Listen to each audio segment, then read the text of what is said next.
Today, we have Luxembourg resident Don Pritzl. He's the Kewaunee County Coordinator for the Bluebird Restoration Association of Wisconsin.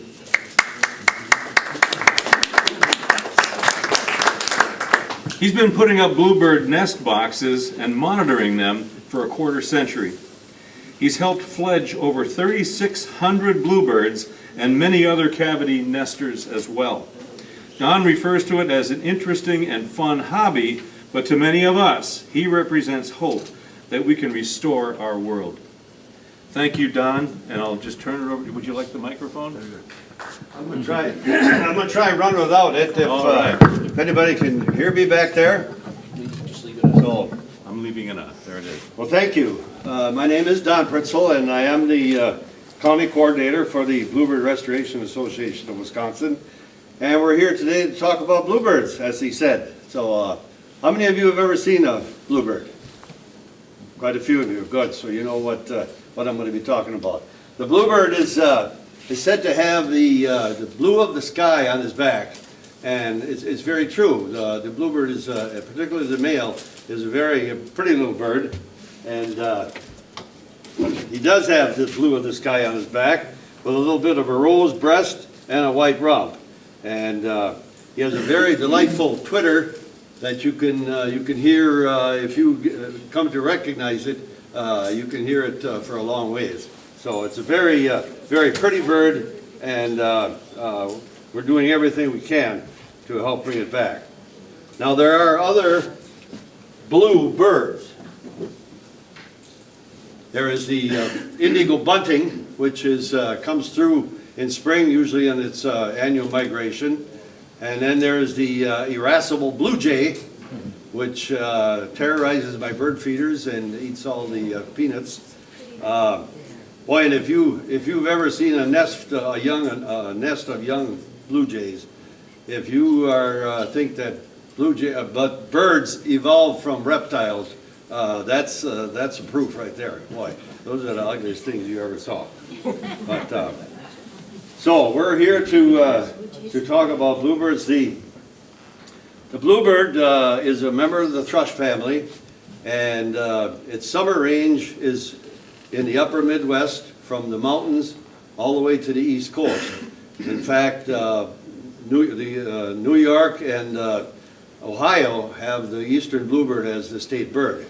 So pretty well established in the upper Midwest. Its winter range is in southern states from Texas all the way to the southern states and into Florida. In fact, if any of you were watching the Masters tournament yesterday on TV, all of a sudden they flashed up a picture of a bluebird sitting in one of those azalea bushes. Pretty little picture, so very nice. The bluebird was never as numerous as his first cousin, the robin. As our introduction said, in the middle 1900s, the numbers are really plummeted. The bluebird is a cavity nester. That is, it nests in natural tree cavities. Any old woodpecker holes, and any tree cavity, and such as a hollow fence post. I can remember back on the farm in the 50s, 60s, we had this long lane going back to the pasture for the cattle, and a lot of these big old cedar fence posts were hollow, and it seemed we had a nest in every other one of those. So, and then as time went on, the agricultural practices changed. Orchards were changed over from the tall 20-foot trees to semi-dwarf and dwarf varieties. Old trees, dead trees were cut down, and if the farmer pastured his cattle at all, he probably used steel posts for fencing. So the available nesting sites were drastically reduced. But probably the thing that really decimated the nesting sites and the resulting bluebirds and cavity nesters was the introduction in the middle to late 1800s of the European starling and the English sparrow. These pest birds are very aggressive, and they're prodigious breeders. And they, in fact, if I could read you a little bit, this is an article that appeared in one of our Bluebird magazines. 3 German friends who set out in 1877 to bring sparrows, aliens like themselves, to Madison. A slotted cigar box was placed on the bar, and patrons were urged to drop a nickel into the sparrow box. When contributions reached $38, the Madisonians sent the money to New York birds dealer, who shipped 2 crates with 24 sparrows, all hens but 6. A year later, the sparrows, having apparently quadrupled in number, swarmed Capitol Park and built nests in the eaves and state houses of area buildings. In 1890, that's only a few years later, someone estimated that the 24 original sparrows had grown to about 90 million birds in and around Madison. So you can see that they are just prodigious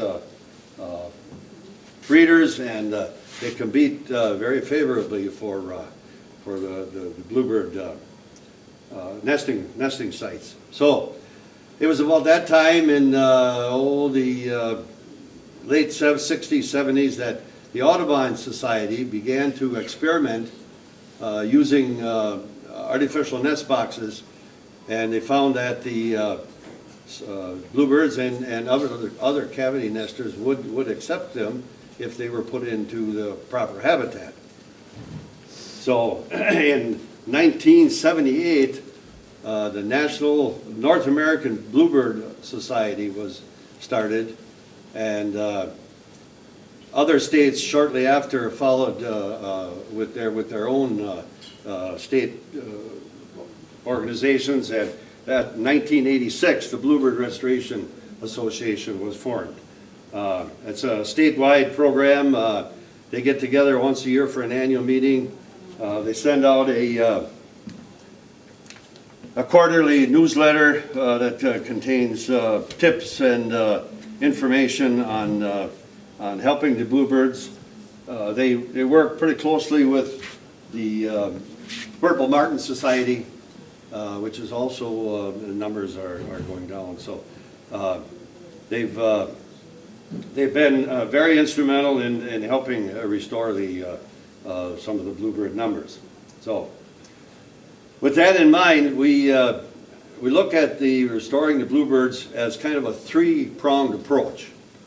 And it's kind of like a three-legged stool. If any one of the legs is missing, why, it doesn't work so well. So, and those 3 areas are, one is selecting the proper nest box. The second one is putting it in the right habitat. And the third, and I think the most important, is the monitoring of those boxes once you have them up. So there are very many different,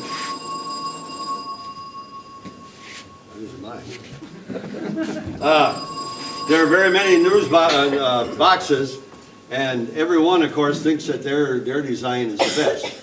But this is but there's different things you want to look for in a box. This is the NABS box, as they call it, the North American Bluebird Society, and it's made out of rough sawed cedar, which is very durable. It'll stand up in the elements. It's the regular 3/4 or 7/8 inch wood, so that it gives you some insulation in spring for cold weather, and also in the hot weather in the summer. So that's the NABS box. There are certain things you want to look for. If you have the slanted roof, you want to put the saw kerfs in the back here. That serves as kind of a drip line so the water doesn't run down into the box. You want to put the saw kerfs in the front here to help the female to go in and out of the box. You do not want to put a perch on there, for sure. The sparrows will sit on that perch and call for a mate all day long, so you eliminate that the perch. You also want to put some saw kerfs in the inside below the hole to just assure that the little ones got a toe hold so they can get out of the thing. The hole should either be, if you're going to use a round hole, 1.5 inches maximum. That way, that's a little bit too small for the European starling to get in. So you don't want to go any bigger than that. My experience is that the bluebird prefers the oblong hole, 1 3/8 and 2 1/4 from top to bottom. That way, when the little ones get a little bit bigger, she doesn't have to go all the way into the box. She'll just sit on the edge here and feed them that way. So that's the nabs box. Works very well. It's easy to construct and fairly light, so you can mount it on. You don't have to have a real heavy pole. This is the one that I've had the most success with. This was designed by Dr. Richard Peterson. He was head of the DNR for a number of years. Peterson box. Easily, so you can monitor it, opening door. The only drawback, it's a little heavier box. So you can see this one is, I used the plain lumber to kind of get down on the weight a little bit. But I've had very good luck with it. I got my nail here, and you just put a little hole in the side here and put a nail in so you can, some of them put a screw in there, but a lot of times you don't have a screwdriver with you or something like that, then you don't monitor them as often as you should. This is another style of box with the opening going all the way to the top. One of the theories is that the English sparrow is also sometimes called the European weaver finch. They like to build a dome on the top of their nest and then go in a little hole on the side.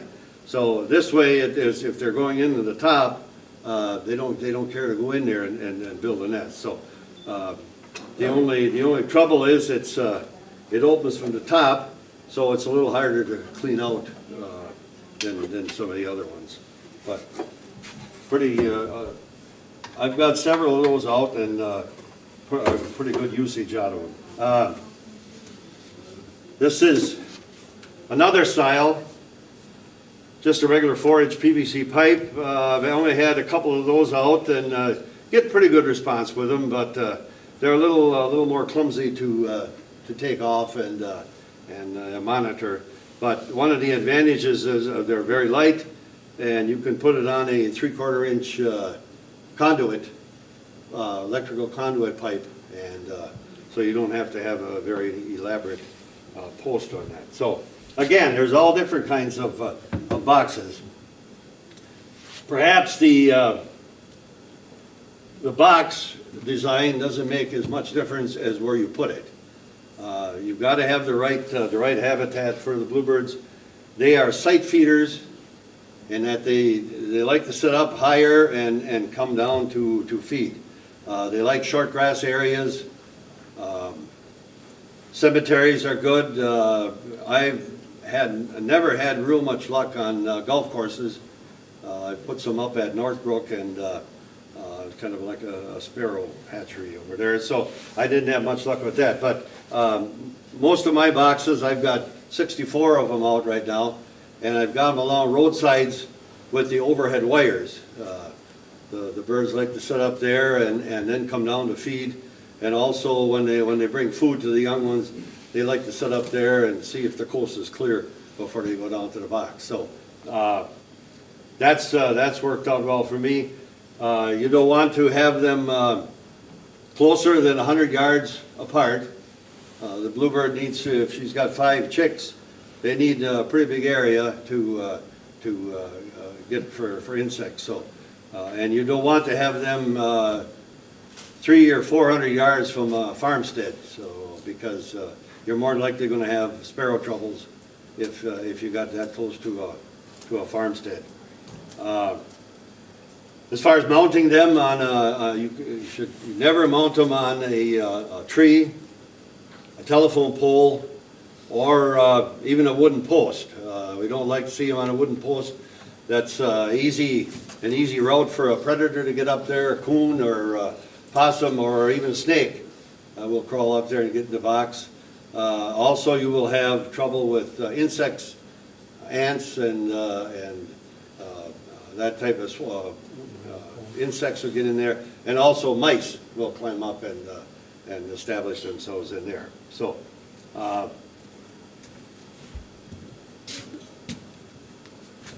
okay, once we get the boxes established, like I said, the biggest, what I think the most important thing is monitoring the boxes.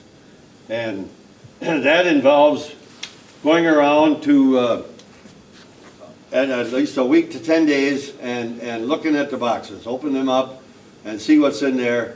If you've got sparrows in there or whatever then you should record that in on a journal so you know what's going on. Every box should be numbered so that you can keep an accurate record. I've been using this type of records for a number of years.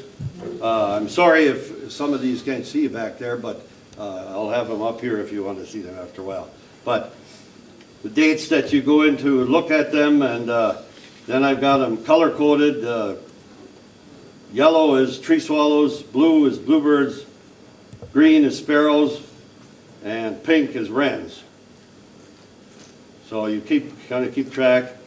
And then at the end of the year, I compile all the data and send it into the Bluebird Association for their records. So what do you look for when you go to monitor your boxes? Well, hopefully the first thing you're going to find, you hope for is a nest in there, and hopefully it's going to be a bluebird. Bluebird builds a very, and again, I'm sure you can't see very well back there, but the bluebird builds a very neat little nest of very fine grasses, a neat little cup in the middle, and will keep the nest very clean. They take out every fecal sac and carry it out, so they keep the nest very clean. The bluebird cycle is the male and female will select the box and build a nest, and then they'll go away for a honeymoon for a couple of days, and they'll come back and she'll start to lay eggs, one egg per day for 5 days. Here and there you'll have one with 6, but that's very, very seldom. The birds will hatch in about between 14 and 20 days, and another 22 days, and they're ready to fledge. So that's the kind of the cycle. When you monitor your boxes, you want to go there when the birds fledge, clean out the box, and they will more times than not they will nest back the second time. So the other birds you're likely to run into are tree swallows, wrens, chickadees, or the dreaded sparrow. Tree swallows build a nest of a little more coarser grasses. It's usually slanted one way or another, and it's always lined with feathers. They get feathers from someplace, seagulls or wherever, and they'll line it with feathers. They'll lay from 5 to 7, sometimes 8 eggs. A smaller white egg with a very pointed end, and they will only raise one batch a year. I don't know if they got too many kids in the house or what, but the nest gets pretty dirty at the end. So when they're done nesting, you want to make sure you clean that box out good. And once in a while, you'll get a bluebird who will make a late nesting in there. The black-capped chickadees, very, very neat little nest with moss and tree lichen and animal hair, very, very small little neat nest. They'll lay about 5 to 7 whitish with brown speckled eggs in there. Again, pretty much the same cycle. 14 to 21 days for hatching and 22 days for maturing and fledging. House wrens. The house wren is a very feisty little bird. I'm sure you're all familiar with them. They're only about that long, but they're tough as nails. They'll terrorize your boxes, and if there's bluebird eggs in there, they'll pick the eggs and toss them out, and they'll build their nest right on top. So if you have trouble, any areas that are brushy, you will more than likely will attract wrens. If you're going to have persistent trouble with that, the only thing you can do is move the box. But they'll build a nest of twigs, and they'll fill it right up to the top, and then they'll crawl in the top, and they'll have a little nest cavity in the back. And the funny thing is, if you put two nests up, one over there, one here, the male will fill up both of them right to the top, and then he'll let the hen choose which she wants. So that's, and they'll have, golly, I've seen up to 7, 8 young ones for the wrens already. You would think they work themselves to death feeding all them, but they seem to do it. So the last nest you want to see is the house sparrow. Pretty easy to recognize. Sparrow has a very trashy nest, and we'll put anything in there from strips of plastic to twine to quack roots to animal hair, whatever they can pick up, they'll put in there. So when you go around, I generally take a bag along with me to, if they have a sparrow nest, put it in the bag and take it along with you. I've had it already that I clean it out and throw it down there, and by the time you're back to the car, he's putting it back in again. So you want to, if you've got it there, take it along with you. The sparrow will lay about 5 to 7 eggs, and they're small, whitish with brown speckles on them also. Again, they're very prodigious breeders. They'll have 3, 4 nesting broods a year, and they'll often do it in the same nest. So you wanna make sure that you monitor your boxes so that you keep the sparrows out of there. I always feel that you are putting up your boxes to help the bluebirds. So if you're going to have bluebirds in there, you need to do everything you can to protect them, and that involves monitoring. I've given different talks to Boy Scouts and 4-H clubs and that, and they get all enthused about it, and they put up houses, and then the next day forget about them, and they become nothing but sparrow hatcheries. So again, if you're going to put them up, please monitor them. So as he had mentioned, when I started in 1991, I hadn't seen a bluebird in 20 years, and I started putting up a few boxes because I joined the Bluebird Association. And lo and behold, I got about the 3rd year, I got a nest, and I was hooked ever since. So it's an interesting hobby. I enjoy it. And last year, just to give you some indication, the Bluebird Association, they fledged 26,672 bluebirds, 12,969 tree swallows, 1,559 chickadees, and 4,153 wrens.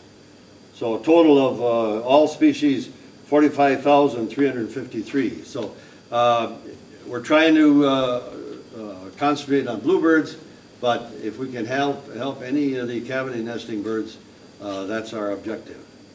So I don't have any handouts with me today, but I have a sign-up sheet, so if you want to sign up, and I can get you box plans, or I do have a few handouts here that tells you how Bluebird box designs, where to place your boxes, and how to monitor them. So if you wanted to pick up one of those, you could do it. But, so, any questions of the group? Yes? Do you think that the use of insecticides has an impact on breeding success for these guys? There hasn't been a lot of experimenting on that, but I think more so, rather than affecting the bird itself, it maybe kills off the food for them. Yeah. So, of course, if they don't have anything to eat, why they can't. That's why I haven't really pushed putting them on golf courses, because they do a lot of spraying on golf courses, and so I haven't had a lot of success there. But anyone else? Yes. Where are they hiding out right now? We had them a few weeks ago, and they're gone. Pardon? Where are they hiding out now in the bad weather? We had them in our yard last week, and then they were gone. You have, well, hopefully they're finding some nook that they can get into, you know. They will, I myself haven't seen any. I talked with Glenn, and he said he's seen quite a few of them already, but I haven't seen any yet. In fact, I don't have all my boxes closed yet. But I would suspect that they're, you know, in tree or some cover or somewhere. They do eat fruit when it gets when there are no insects like this available. But these little choke cherry trees, you know, that have the red berries on, they'll eat that. Hopefully they'll survive the cold weather. They might just be migrating through too. Pardon? They might be just migrating through too. That could be too, yes, yeah. But they generally, by this time, they're back, you know. I've had them already, depending on the season, of course. I've had them as early as March 7th, but this year I haven't seen any yet. So I got the for rent signs out, but so far nothing. So, any others? If not, I thank you for your attention, and I'll be out again at my table out there. If you have any questions, please stop over. Okay? Very good. Where's the sign up sheet?